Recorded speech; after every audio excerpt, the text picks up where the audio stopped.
Dito sa Barangay Pinagbuhatan. At maraming salamat po bagong lahat. Magpapasalamat ako sa inyo sa napakainit na salubong na ibinigay ninyo sa akin. Sa kanyang klaseng salubong ay magaganantiya na talagang magiging masaya ang aking birthday. Dahil ang katotohanan niyan, noong aming pinaplano kung ano yung gagawin para sa aking karawan, sabay naman habang pinaplano namin, sabay naman namin nakukuha yung mga balita na meron pa tayong mga kasamahan na hanggang ngayon ay nangangailangan pa ng tulong. Kaya naman sinasabi ko sa aking mga kasamahan, sabi ko paano naman tayo magsasaya?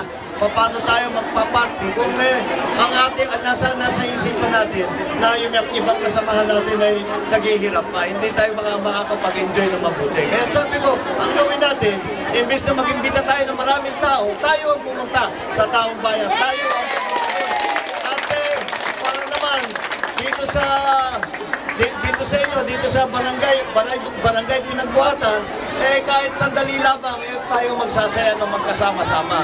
At sa palagay ko, tama itong naging desisyon namin dahil nga sa nakikita ko kayong lahat, nakikita ko ang init ng inyong ngiti, naramdaman ko ang init ng inyong salubong, at nararamdaman ko na ito ay ang pinakamakabuluhan na pagdiriwang ng isang kaarawan sa buong buhay ko. Kaya napakalaki magsasalamat sa inyo lahat na kayo ay nandito kasama ko.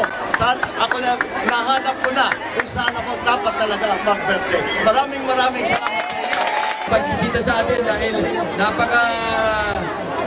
laking pasalamat po natin dahil kahit po sa simpleng okasyon, si Senador ay nabibisita po sa ating mga nalansod. Maraming po salamat, Senador, sa pagkakataon na binibigyan niyo po sa amin.